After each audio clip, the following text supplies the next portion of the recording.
Hello and welcome back to another episode of Henry Weston's Old Mate, the podcast. Another mental health chat today. I've got Tim Cox with me. Before I introduce Tim, or probably more likely get Tim to introduce himself, please just remember to like, rate and review the show. If you're watching this on YouTube, please like the individual videos, subscribe to the channel, and of course, leave a comment. Comments really help on YouTube, actually.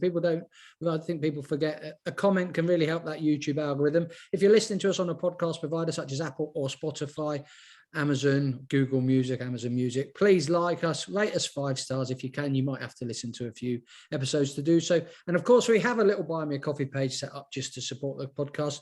Because we will be talking mental health, I would just like to stipulate, I sometimes forget, I am not a registered practitioner of any sort. I offer advice on my lived experience, and Tim will offer advice, and we will hear Tim's story. But this is not a podcast that it might help you, but we are certainly not medical help or advice. With that out of the way, let's go over to Tim. Tim Cox, we've known each other sort of behind the scenes for a few months now. If you'd introduce yourself, sir, so people can get to know you. Hi, mate, you all right? Thanks for having me on. Yeah, wicked. Yeah, it's nice to come on, mate. Obviously, we spoke quite a bit in the background, especially regarding podcasts and that. You've been a massive help to me to get set up and trying to find out how we do it and all the ins and outs of Anchor and falling out with that and stuff. So I know. So that. Yeah, well, yeah. So yeah, obviously I'm Tim Cox. I started started off as a Facebook page called Up Blokes. I'm just a normal bloke, really, just a normal guy. 36 years old, married, a couple of kids. I've got a job. I work at a college. I'm a maintenance engineer, but I only work 3 days a week, so that's not too bad. Yeah, my missus is the main earner, you see. So on the Thursday, I look after my youngest, and then on a Friday, luckily I get a whole day to myself to do whatever I want. So that's pretty decent. Yeah, it's pretty decent. I mean, I work when I'm not at home with a poorly ankle for the last few weeks, I do work 5 days a week, but normally this time of year I'm finished by 1:30, 2 o'clock. So many people believe I work half days, but I actually but I mean, you've just given us you've sort of given us your age and your family situation. You've got 2 kids and you work and life is busy, isn't it? Yeah. Some might, statistics would suggest that myself, I'm a bit older than you, Tim, but we are in potentially a bit of a sort of danger zone, or what could be described as a sort of the dark side of the moon for men with mental health issues, couldn't we? That sort of 30 to 50 maybe, but certainly the age you are and me being slightly older. Yeah. We fall right into the middle of that demographic of men who, as your podcast and your Facebook page suggests, like to bottle things up and not share.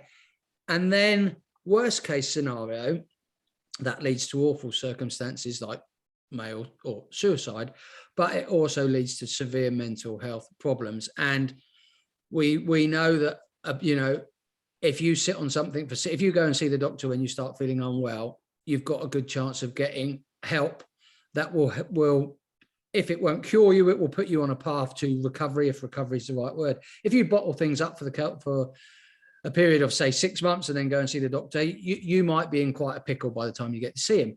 So what we're going to discuss today is a bit of men's mental health, isn't it, Tim? It's something, like I say, we'll get on to Bottled Up Blokes as an entity a bit further down the line in the podcast, because I'm really interested to sort of pick your brains about the motive. I think we understand the motivation, but really sort of go a bit deeper into your motivations behind doing it, because it's a very brave thing to do, and it's a very commendable thing to do, and many people wouldn't have. Many people might have entertained the idea but not actually got off their asses and done it. But men's mental health, simple question but rabbit hole. Why is there a huge stigma around mental health within men in that age group that I've just discussed, that me and you sit in, Tim? I think it's a lot of it's all down to childhood, as in when you're little, you're told, don't cry, be brave, you've got to be strong, you can't show weakness. Well, the guy who I do our podcast with, he mentions about like when you're playing football as a youngster, you get a hard tackle and you might cry. And the first thing you're told is get up, stop crying, don't show that it hurts. You're told from a young age as a lad, you've got to be strong, you can't show weakness. And obviously that develops all through your life, where you kind of just keep it. And you're like, well, if something's upset you, you'll go, well, I'm not going to show that I'm upset about that. And like, as you get older, you get around your mates and you don't want to show weakness around them, like as a teenager and that kind of stuff, because you want to, lads try to think that they're hard, don't they? Yeah. So, you keep things to yourself. And I think a lot of it's to do with that generation of you've got to, you've got to be strong. People are saying you've got to be strong. You can't show your emotions and show your weaknesses, which is wrong, obviously, but I think that's the reason for it, personally. Yeah, I mean, I was born in 1980, one of three brothers, stable family environment. My dad was a lorry driver. Then he went to work down the Channel Tunnel, sort of machine operator. Man's man, you might say. He wasn't a sportsman, but he was, didn't really show much emotion to us. He was just a what I would describe as a 1980s dad. My mum didn't work while we were at school. Dad went out and earned the money. My mum was the housekeeper, so to speak. That's probably get a load of comments for saying that. That's what. Sorry, mum and other mums in the 80s. Maybe I'll let that out. But I was, we weren't exposed to tough love. My dad gave us cuddles and our dad bathed us and stuff. But we were growing up with two brothers. I was the oldest. The middle one was probably the toughest out of the three of us. But even me being the oldest and Alex being the youngest, we all had to try and show we were tough.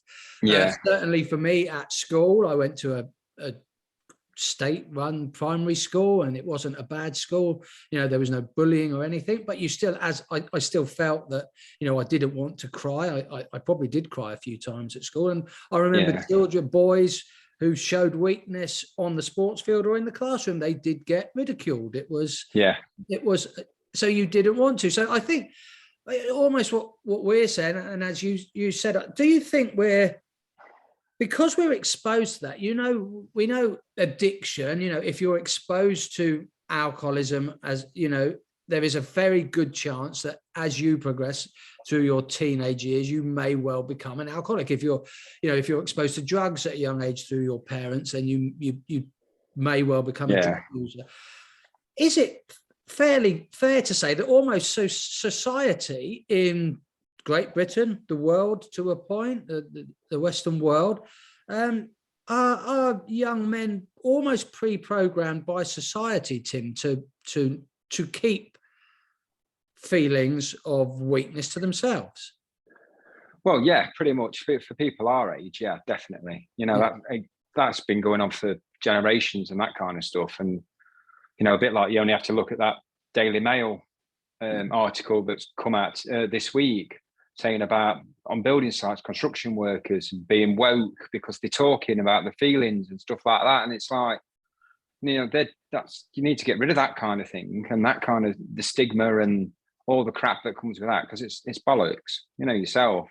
But yeah, definitely it's kind of like you're a man, or growing up as, like you say, as an 80s kid going into 90s and all that, you're a man, you need to be strong, you can't show weaknesses. That's why people struggle now. Yeah, definitely. And I've talked about school there, and I think television, film, music. I'm not into music. People will laugh when you go, Stuart, talking about music, but music would probably fall into that, the same as TV and film would have. Yeah. Again, if you are exposed, or if you listen to a certain sort of type of music as a young man, you are not, unless you're out there sort of bopping to Michael Bolton maybe all the time. I can't remember that from your podcast. That's Ben, that's Ben. But I mean, certain genres of music, as a man, you're meant to be tough and you're meant to protect yourself. And as we get to our age, you have two kids. I think I have Yeah. a daughter who's 6. And probably, you're meant to protect your family and you're meant to do everything you can. And I'm in a family of 3 people, my daughter, my wife, and me. And I'm the man. I'm not meant to be the weak one out of the 3. Yeah. So if you're 36, Tim, so sort of throughout your life, because when did you first, or have you ever been? When did you first experience, say, maybe school, college, in the workplace? Have you ever experienced an environment where you felt you could speak about your mental health, or you were encouraged to? Well, work at the minute for me is brilliant for it. It's a big thing. The last few years, it's changed massively. Anyway, society's kind of changing and trying to push, especially for men, just to speak. And my company's been really good, like with me and like doing the Bottled Up Blokes stuff. But they've also, like the last few years, like having the employee assistance program. They've been pushing that for a good few years, way before, probably, how long have I been there now? 2008, I started working for where I work now. Okay. So since, a few years after that, then when I found out about the employee assistance program. So, and they push it a lot. So my company I work for, are really, really good. I don't obviously know what many other companies are like. Yeah. I don't know, some haven't got that. I'm lucky that my company has, but yeah, it was probably around 2010, something like that, I'd say, where it really got like, you need to, they pushed it out more, if you know what I mean. Yeah. Like, that's really interesting, because I mean, I don't want to bash my industry, greenkeeping, the turf industry. I feel like I sort of mentioned this on a few podcasts, but I know that in the workplace, I have never been offered, proactive mental health guidance. I have nowhere have I worked where I've sort of if I've started a new job, nowhere in that first week or in the employee handbook has it ever been said, if you're struggling with your mental health, this is the process. I mean, I'm pretty confident at my current, I've always said my employers, and I've been with them on and off a few times in the last 20 years, they are brilliant for giving me the time off that I have needed in the past, with when my alcoholism hit its peak and I ended up and the sort of the period of 6 to 8 months after that, reintegrating back into the workplace they were fantastic for giving me the time off. And I was lucky that I used the NHS, you use the 6 sessions within the NHS to sort of receive some counselling and some help. But if I went in the office now, I think, they would be sort of forward thinking enough. If I went in and said I'm struggling, they would probably do something to help. But there is nothing laid out. There might be something in the employee handbook, probably a small paragraph or 2, but it's certainly not pushed. And in the last 10 years, we've never, as a group, sort of had someone come onto our site and discussed mental health with us. That's not putting my employer down, because they were a brilliant employer, but I think certainly my industry, it doesn't seem to be talked about much. So that's something that I personally think, not just within the male environment, I think within the work environment, certainly it sounds like you have a very proactive and sort of forward thinking, to certainly a lot more than other industries. Would you be able to, could you sort of, without going into details, Tim, could you sort of share an example with us of how that's helped you within the workplace? Well, I've actually used the employee assistance program myself. I used it twice. And both times were really, really good. So the company, when I told them that I was struggling the first time, straight away they were like, bang, there's an email, contact them. Even though they send it out quite regularly, they were like, right, contact them. The manager was like, try and get in touch with them, speak to us if you want.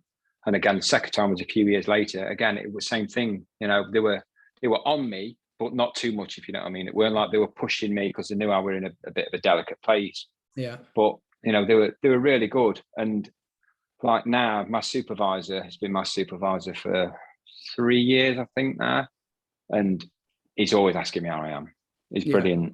And my manager before him, he was fantastic as well. They were both they're both really caring guys anyway. Like, forget work, they're just like, we want to know how you are, you know, how's your family and all that kind of stuff. So I have been lucky with the past managers that I've had, that they are actually, you know, they do actually give a shit. So it does help as well. Yeah. You know, just the question of, how are you? How's things? And actually, I think it was last month, I actually had a welfare meeting with my supervisor and his manager. We only sat down for just an hour or so, and they were just asking me how I were and if things were okay, because they knew I'd had a bit of a wobble in March. So they were like, "Oh, are you all right? How's things? What have you done to try and improve yourself as well? And what can they do if they could do anything more?" So I have used it. I've used the employee assistance program, and I'd urge anybody, if they've got it and they're struggling, crack on with it. You know, it's really, really quick. It's both times I've used it, within a couple of weeks, I'm sat down talking to somebody, which at the time when I went to the doctors about to the NHS, and you were talking 6 to 8 weeks. Yeah. So it was, I don't know if that's changed recently, because I've not been to doctors about, well, I wouldn't go to the doctors now. I'd go through my AAP. Longer now, isn't it? But, yeah. Yeah. Well, no, that's really, really interesting to hear. And perhaps, you know, again, because we've been discussing it, you know, we might be able to sort of suggest that anyone who might be struggling, have a look at your employee handbook or see your line manager, and maybe just ask if you have an employee assistance, you know, facility for mental health. I mean, like I say, if I went and spoke to someone at work, the thing, you know, managers are always busy, aren't they? My boss is massively busy. You know, a golf course this time of year with a staff of 16, a golf course this time of year is just mental. And, you know, they are not trained. Well, very rarely probably are they trained. You know, my boss is trained to be a head greenkeeper. He's not trained to be a mental health advisor. So in no ways. So perhaps and he probably, in all fairness, a lot of employees might not want to discuss their mental health with their boss, because it might be seen as if I go and tell my boss I'm struggling, I might find myself, you know, I might find myself overlooked, or I might find myself, you know, they might not want to show that weakness. So anywhere that has that facility, and if it's potentially with someone away from the direct sort of, if it's out of their sort of work group, it might be fantastic. Ours is it's a completely different company. You contact, I think ours might be AXA. So you contact AXA, and everything's sorted out through them. They don't feed anything back to work. Yeah. So work don't know anything unless I tell them. Yeah. So it's pretty good that way, obviously, because you can sit there, and if it's about work, you can sit talking about it. Whereas obviously when it's your manager, some people, like you say, may struggle to go to the manager and say, "Oh, I've got mental health problems because of work and because of you." You know, it's, sadly that manager may be the cause of some of the troubles. That was fantastic, and I remember you touched on that in possibly your first podcast, maybe your second one, Tim. And I was really keen to sort of hear a bit more of that, because I certainly think going forward, you know, if workplaces, hopefully most workplaces are a safe environment for mental health, but if people are aware that facilities are available through employers, then that earlier help, like you say, if you can get seen to in 1 to 2 weeks rather than 6 to 8, potentially longer on the NHS, you've got a much better chance of sorting that early issue, be it anxiety, addiction, or you may just be struggling because your kids are being little bastards constantly. I know about that today. So it happens, doesn't it? That's brilliant start, Tim. Shall we move on to Bottled Up Blokes? And as I described at the start of the podcast, a very brave and commendable thing. Explain to us what Bottled Up Blokes is. You told us it sort of started as a Facebook group. Explain to us briefly, if you like, what it is, and then tell us your thinking behind it and the motivation to actually click, sort of start on that group. Because I could, if that was me, I can imagine I'd have probably thought about it for a long time, but maybe I wouldn't have gone live with it. Yeah. Well, Bottled Up Blokes, all I wanted to do is I wanted to create a platform where men could have a safe space to talk about the mental health, addictions, life trouble, struggles, anything like that. basically just with another load of blokes. So originally I wanted to do like a bit of a coffee morning. So we're going to get the guys, or just on Facebook, on the local spotted page, just say, any men want to come on a Saturday morning, sit and have a chat for half an hour, 45 minutes, crack on. You know, I'll be here at this time. But there weren't any cafes open on the Saturday morning that I had a bit of time to do it. So then my missus were like, do a Facebook group, you know, make it private and you know, try that. So I thought about it and ummed and ahed. Like you say, it's one where you sat there, you've got the idea, I've got the group ready to go. And it's like, right, it's now about inviting people and making it on, putting on my profile to link it so that people can then, you know, invite themselves and then I can approve or whatever.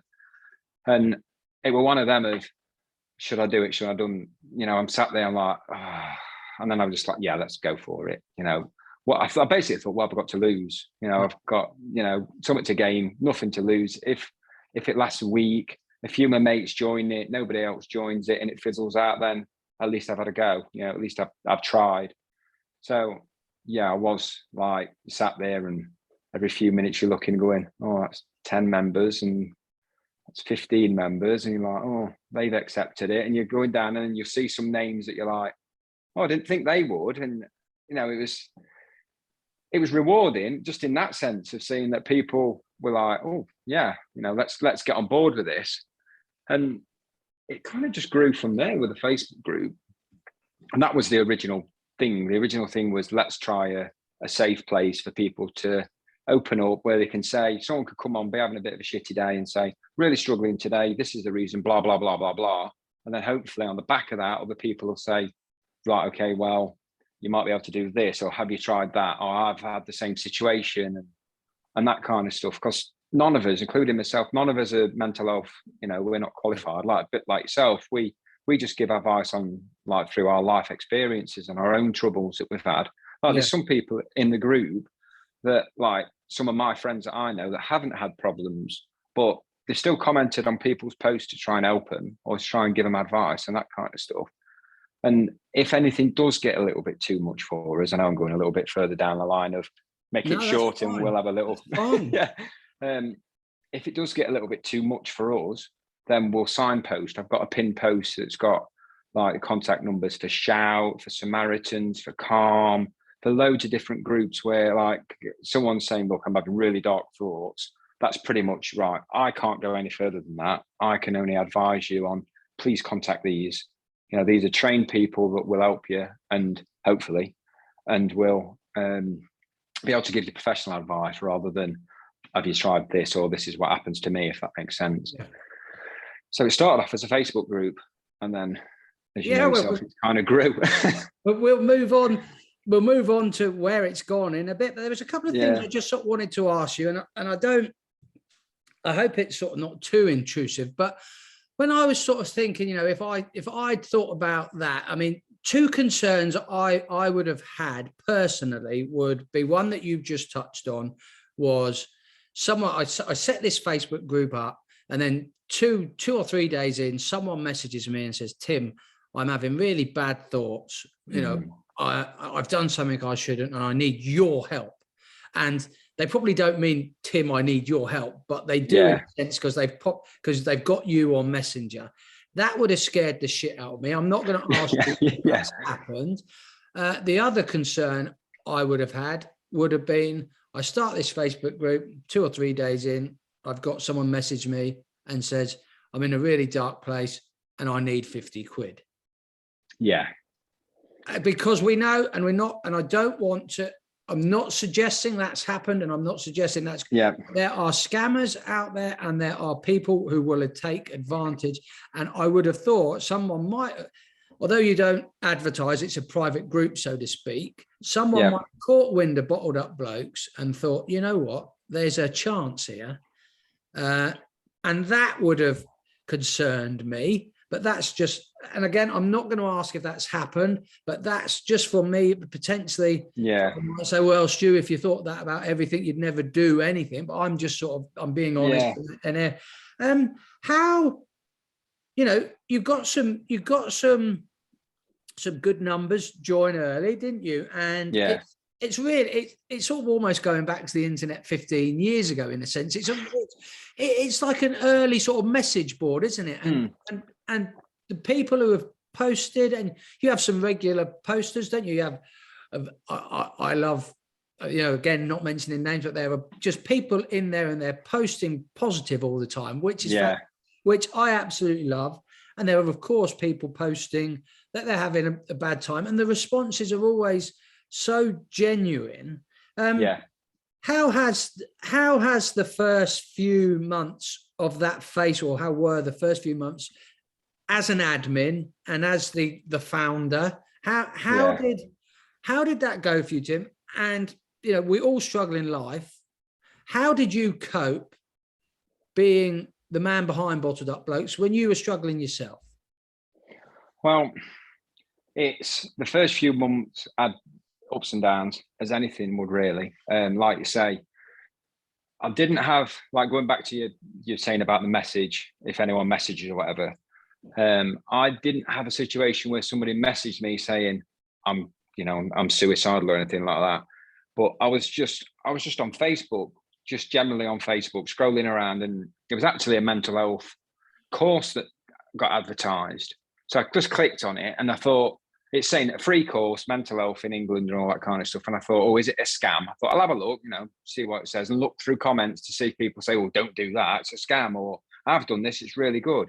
And there was one in there from a bloke who was basically saying, I'm in a really dark place, I think I'm going to take my own life. So straight away I was like, right, okay. I kind of scrolled on, and I'm like, I can't scroll through this. I can't just leave it.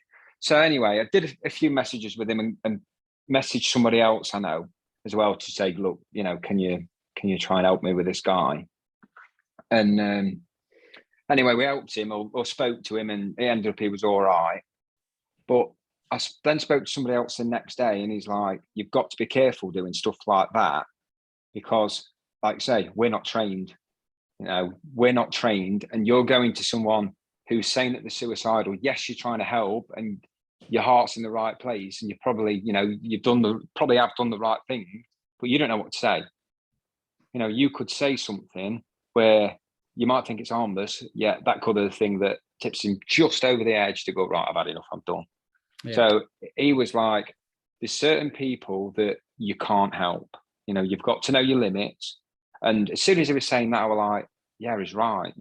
I've got to take a step back in that situation.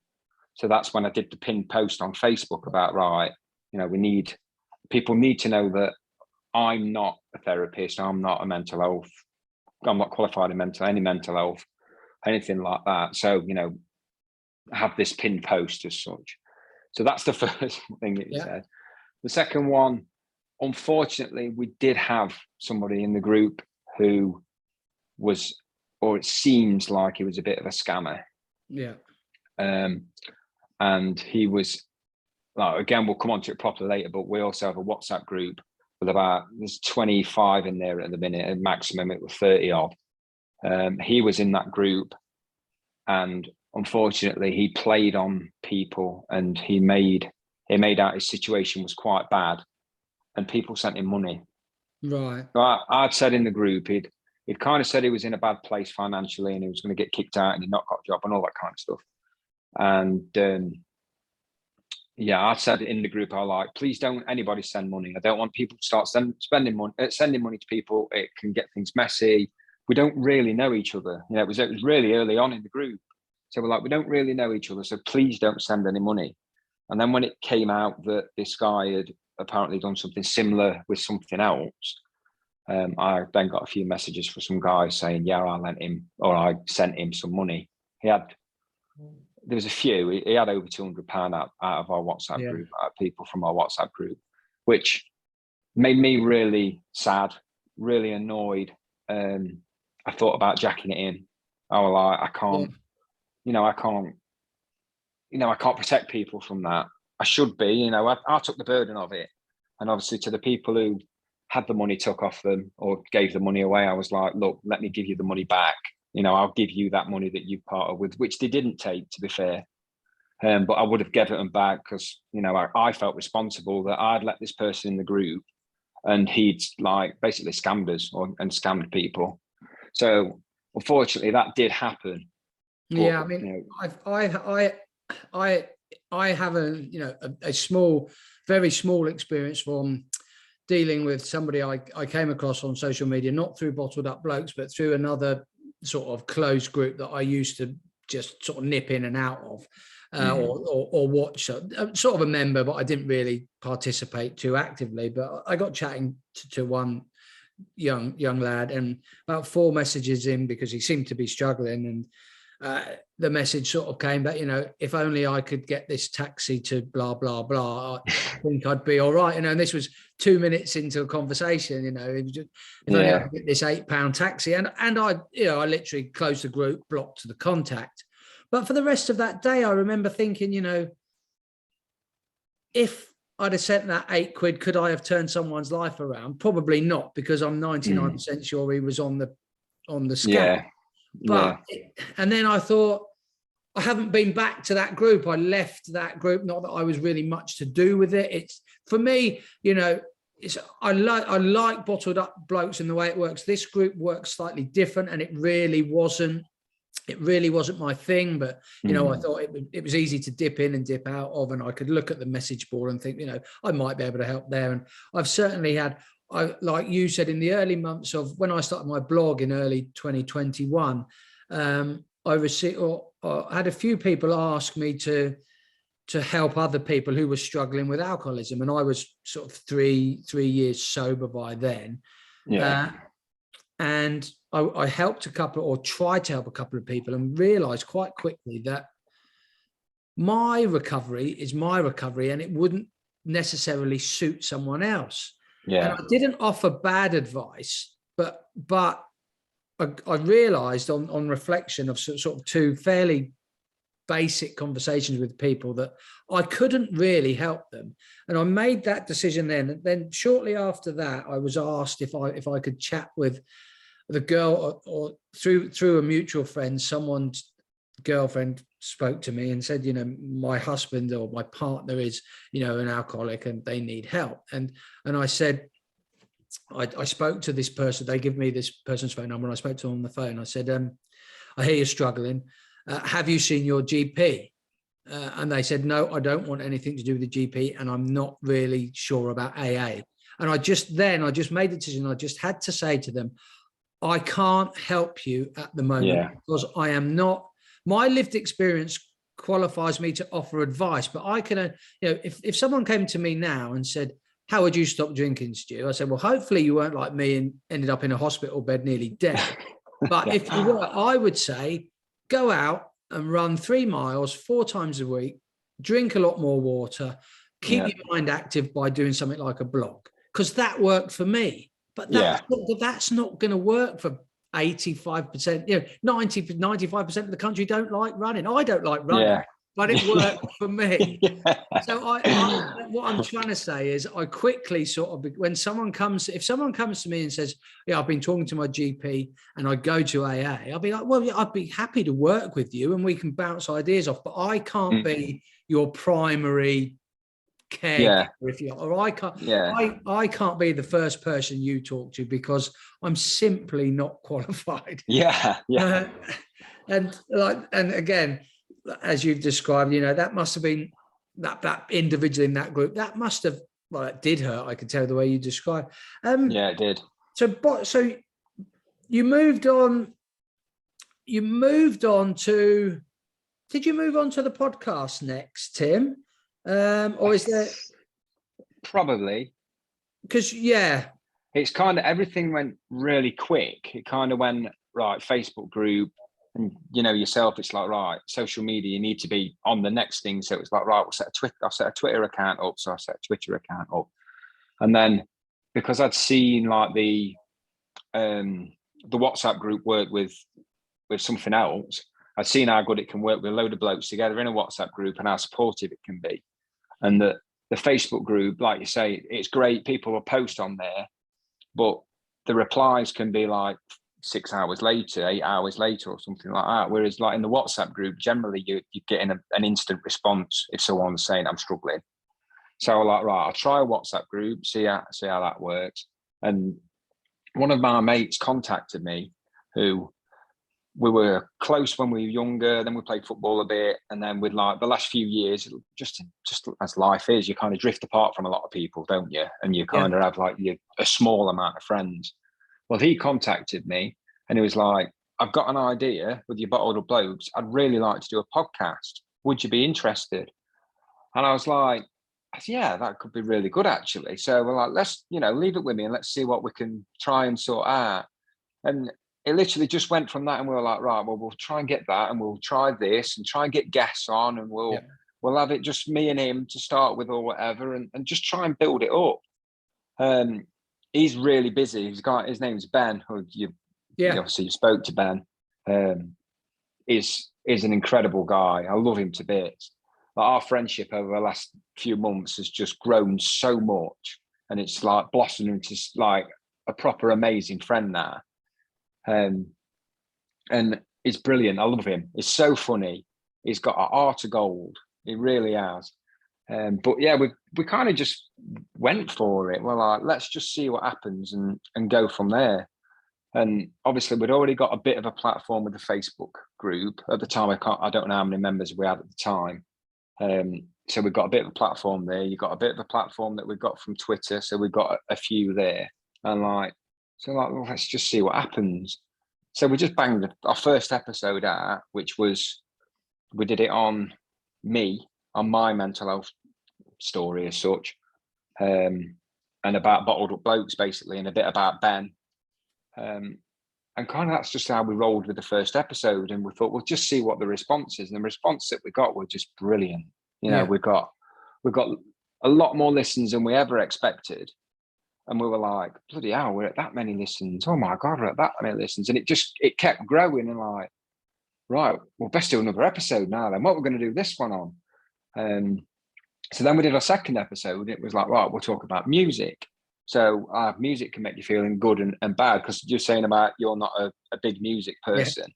Well, me and Ben both are. So I love music. It's massive for me. Like Glastonbury starts today. Yeah. Start letting people It's all over Twitter. Oh, I love it. It's my favourite place in the whole world. And my missus hates that I say that. She's like, it should be Jamaica where we got married. I'm like, no, I would rather go and stand in a muddy field with thousands of other people than be stood in Jamaica. But yeah, so it's like this week, it's like, oh, Glastonbury's on and we're not going. And I always get a bit of a downer if we don't go. I'm always on a bit of a down. So yeah, sorry, the second episode was about music and that kind of stuff. And from that, we got a message from a BBC Radio Derby presenter. Of course, yeah. Saying, do you want to come on our show and talk about your podcast and, about the influences of music? So me and Ben, I like messaged Ben, I'm like, have you seen this? We're all like two giddy girls, like, oh my God, what's happening? Because they're like, we're just normal blokes, you know what I mean? Yeah.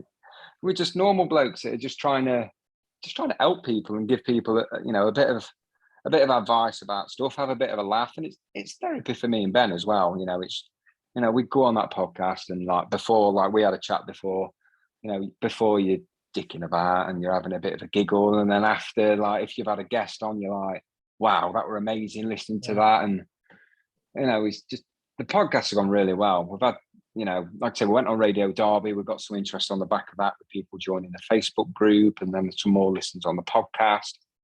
And it's kind of just grew. We've done quite well from it.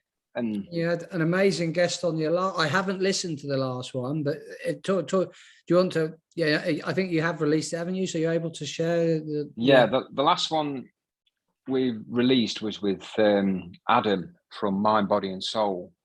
I should imagine that people, anyone who follows me on Twitter will see that I followed the Twitter profile for, I've been meaning to buy a t-shirt for months. I'll have to go and do that to offer support more than anything. Yeah. A fantastic profile. You explain it better. You spoke to the man himself, Tim.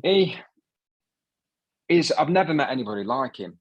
He's a normal guy that's had serious addictions with drugs and alcohol in the past, which is, I think he says he's coming up to 6 years now clean.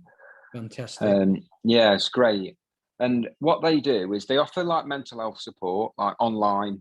You know, if all day on Twitter, you see it, it's churning out inspirational stuff and things like to try and pick people up and say, you know, we're here if you need us. And they'll put like his t-shirts on that sell really, really well. So they do the mental health stuff. He does things like having like, is in partnership, or it works at Congleton football ground and like with their football team, because he does a lot with them. Is like kit man and all that kind of stuff as well. So he's got like a hut up there where people can go in and sit and have a coffee with him and have a chat with him. So like on the mental health side, with that being like visible to people and the peer support is amazing. But the next level that he is for me is like people contact him and say, I've got no electricity, and he'll send them 30 quid, or I've got no food, and he'll send them some like food vouchers and stuff that they can go and spend down at Food Bank or go to Aldi or Asda or whatever. And every week he contacts a local food bank, asks them what they need, gets it for him, goes and does a shop, gets it for him, takes it down to the food bank. And it's the support that he gives people. It's unbelievable. Honestly, it's next level. And he just anybody, male, female, any way that anyone identifies, he supports them. And I can't sing his praises enough. You know, it blows my mind. And it's just it's him and one other guy, but the other guy mainly does the t-shirts and the printing of the t-shirts and that kind of stuff. So it's mainly on him. And like when I was talking to him on the podcast, it was like, I think we saved about 5 or 6 people's lives from suicide just this week. Yeah. It's like, that's phenomenal. You know, yeah, I'm happy if we've done one person in the whole time that we ever do Bottled Up Blokes. You know, that's a win. You know, you've helped somebody. That's a fantastic win. And, you know, he's doing it regularly, and he's regularly in contact with people and offering support and going out to people. And, you know, it's just, I was talking to him the other day, and yesterday, we were talking about something, and he's like, oh, Glasgow, some Scottish police actually know him by first name now because he's rang them that many times trying to get help for someone. It's just like, it's different level. What he does is absolutely different level. I could sit here talking more about mind, body, and soul and what he does more than us. We will link the profiles, the websites, and everything in the show notes, and of course we'll link that particular podcast. We'll link Tim's podcast, but that particular episode as well. They're funny old things podcasts, aren't they? We're talking on one now. A bit daunting to start with. I remember, you know, we had a chat sort of talking about a bit of editing and getting it off the ground. But have you, I mean, I have to, don't want to sort of blow my own trumpet now, but I can sit and record a podcast now. And if I need to or want to, I can sort of get it out in an hour and a half, really, with a bit. Right. And my first one took me about 5 hours, and then I actually had to edit quite a bit out of my second one, and I nearly quit. I was literally crying because a Frenchman, a French greenkeeper I had on, and he just wanted 2 words editing out of a sentence, a very free flowing, and I just couldn't get it right. I just wanted to cry. I really quit podcasting. How have you found it since that first episode, Tim? It becomes a bit easier, or maybe not? We'll talk about editing. You might have to edit this because the cat's just come in and it's very loud, our cat. So. That's all right. That's no problem. I've got fans. People like the unedited versions. Go away. We're just removing a cat from the room for anyone who's on the audio version. I always have to remember to keep talking because it'll be dead space on the audio one. Tim's back. So I'm back. Yeah. I think I asked you, have you found it a bit easier since that sort of first or second episode? What have you put out now? 7 or 8, Tim? 9, just on 9. Yeah. That last one's the 9th one. I'm really picky when it comes to editing it. Oh, I'm not. I am. I'm really, really picky. And me and Ben are terrible for erms. Right. Really, especially Ben. Ben's terrible for erms. I'm terrible for gaps. I'll leave gaps. And it's like, oh, shit. So like, I'll sit there editing through it all. And honestly, I could at it all day. Especially them first couple were just unbelievable. And like me and Ben, because we do it on Microsoft Teams, we'll record it video like this, and then I rip the audio from it and put it onto a different software and do it that way. And and like we'll have it where it's like, right, Ben, I'm just going to the toilet, or there'll be something that we mess up majorly. And like sometimes when you've got guests on, they'll say things that you think, yeah, we can't leave that in. Or like me and Ben, like Ben will drop me a message saying, you can't leave that in, drop that out, or something, or we'll put a little note in. And I always listen to it, edit it, and then so I've gone all the way through it, listening to it, editing the bits out, shortening the gap, like the pauses, like you say. I like, if there's a 3 or 4 second pause, I'll just shorten that by a couple of seconds, because then it gets the episode length down as well. People listen. I listened back to one, and I've been a bit slack with my editing, like I can be on most episodes, and because Peter, a friend of mine in America, I think he'd listened back to it, and if it goes too long, you're going to have people almost looking at their iPhones, aren't they? Thinking, has it shut off? What's going on? Have my batteries run out on the earphones? Yeah. So you have to be a bit careful there. I'm a bit wary of time because we're blasting through this, Tim. You moved on. You're now hosting a weekly meeting in your sort of hometown, and I used to. In AA, I needed, I don't go to AA anymore, but I found meetings, and the AA meetings were both men and women, all alcoholics. I found them really useful. I've never done one on Zoom. I'd stopped going to AA sort of before COVID hit, really. So I wouldn't have been adverse at all, but I used to like those meetings. They offer something different. It's not physical contact in the sense that you're holding hands, although some AA meetings you do for the prayer at the end, which I never really got my head around. But it's that physical. There is a certain physical element to being in a room with like-minded people. And in the case of Bottled Up Blokes, it'd be like-minded men. How have they gone? And again, that comes with more responsibility. And I know from following your social media, obviously, it comes with a financial responsibility as well. Yeah. How has that gone, Tim? And has any, I hope it's proved a success, but has it thrown up any problems that you may have not thought would have been a problem? You probably thought it's going to generate costs and I'm probably going to have to cover that. But has it thrown up anything that you didn't expect? Not really. They've gone all right. I love it. I personally love doing it. Obviously, I'd like more people to come. Yeah. The more people, because it's not just like last week we had 4, which is the least we've had. The week before that we had 9, which is the most we've had. So we're talking like normally we'll get like it's about 7 or 8 guys that come, and it's generally. You'll get most of them with the same ones, and you'll get 1 or 2 new ones that come in and that kind of stuff. So the very first one, I was absolutely shitting my pants. I'm not going to lie, because I'm not one for standing up or sitting around in front of people. It's completely out of my comfort zone, that kind of stuff.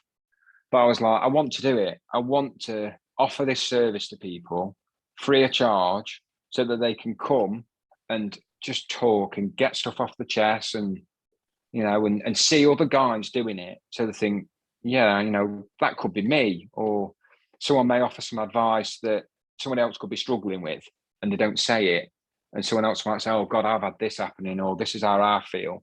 And it's just a way that it can help people massively. I think they're really, really useful.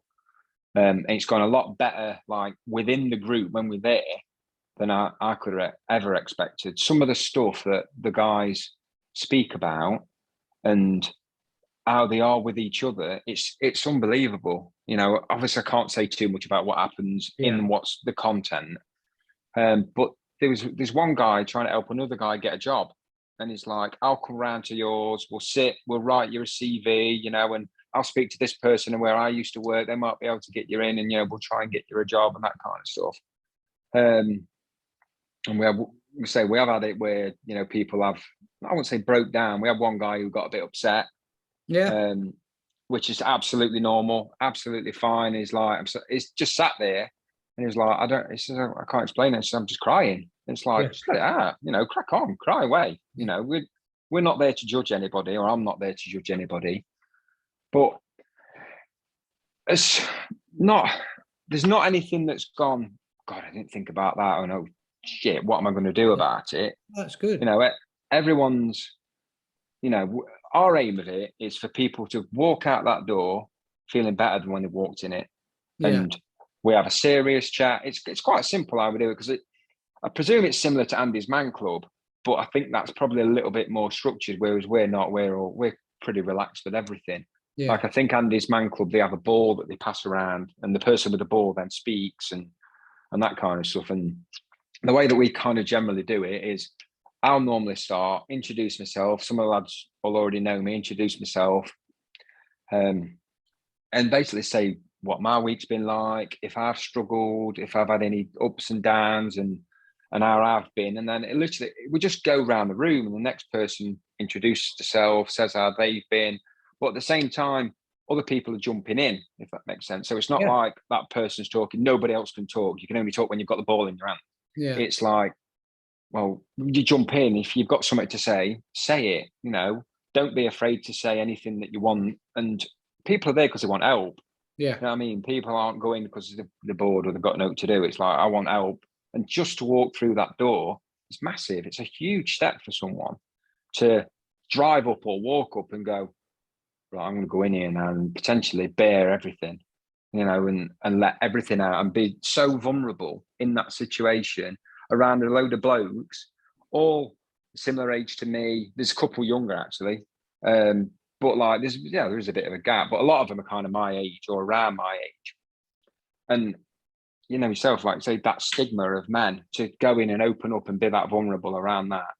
It's mint. Honestly, I love it. And the guys, the feedback that I get from the guys that go, it's great. And I actually had, because I've recently opened a TikTok account, apparently, because you need to be down with the kids with TikTok and all that.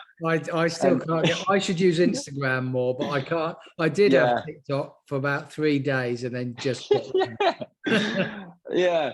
And somebody messaged me on that saying, because a video that I put up about the group, I basically just did a quick video, back to start the group, half an hour, let's show you what it's about. I walked through the door, showed them where we sit, showed them drinks, that kind of stuff. And someone messaged me on the back of that saying, I know someone who comes personally to your group, and I can't tell you how much that you've helped them, but not just them, you've helped our family, because it's picked him up, it's made him in a better place, so their family lives better. And to get a message like that, it's just like, that's wow. Someone's telling me that we're doing that. We've offered this, and you're getting messages saying what you're doing is a great thing. But regarding funding, obviously you've seen how much it is. The room costs me £34 a week, or every session. It's £17 an hour, and we have 2 hours. So every week it's £34. My plan at the start of it, because obviously I let the Facebook group build up first, I let the Twitter account build up, tried to get a bit of interest before I went, right, let's try and do a weekly group. So my plan originally was, I'll take the first few hits on it of it's going to cost this much, right, we'll go from there. And in the meantime, I'll try and get a sponsor. Yeah. Even if it's, they pay us for one session a month, or 50% of it, or something like that. So I've tried a little bit to start off with. I tried that and I weren't really getting anywhere. When I built the website, I did the buy me a coffee thing like yourself, you do, and I know you've donated on that, so thank you. So I've done that, and we've got a little bit, we have got some donations, and we've had a few people on from Twitter and Facebook and that have donated to our PayPal, contacted me and got PayPal and all that kind of stuff. So it's mint that people have done that. But I put out last week on Twitter that we are seriously looking for, I need help with it, basically. I've always been under the thing of, I'm happy to pay 50% of whatever it costs. If we get sponsors where I don't have to do that, that's an absolute bonus. That's brilliant. Yeah. But, you've got your costs of the room, £34 a week. You've got drinks that you're buying, coffee, tea, water, cans of pop, insurance, which that ain't a lot, to be honest. I think it's only about £6 a month. So you've got all these little bits that add up, and I'm paying for all of it. I've not got any funding from anywhere, which again I was willing to do, or I am willing to do to a certain point. So like the donations that people have give are amazing, and I can't thank people enough for it, because it's weird. People are, it's kind of supporting me. It just seems weird, if you know what I mean. Like when you get this stuff from people, when you're getting people from the WhatsApp group or the Facebook group saying, praising you and saying, because of you, this has happened in my life and blah, blah, blah. I don't take compliments very well. So for people to be giving me their money, it's just like, just blows my mind a bit, to be honest. But I have got a guy who potentially, hopefully, he is going to sponsor us 50% of the room costs for the next 12 months. Well, that's fun, isn't it? Yeah, that'd be great. Is hopefully the end of the month that'll be sorted. If it happens, fantastic. If it don't happen, fair enough. People, you're talking nearly £900. Yeah. It's not a small amount of money for someone who's a small company. It's quite like, that's a lot of money for people. Yeah. So, I am pushing. I'm going to start pushing more for grants and stuff like that to try and help us with the financial side. Yeah, of it. I mean that's fun, and people listening to this again, we will post all the links to all the links Tim's going to send, and I think it's funny, isn't it? Well, it's not funny. It's people. What you're doing and offering is such a wonderful thing. And you don't want to ask people attending to sort of make a fix, you don't want to say the meeting's $5 per person, because you don't want to stop that one person who might really need that meeting. Yeah. Want them not to come.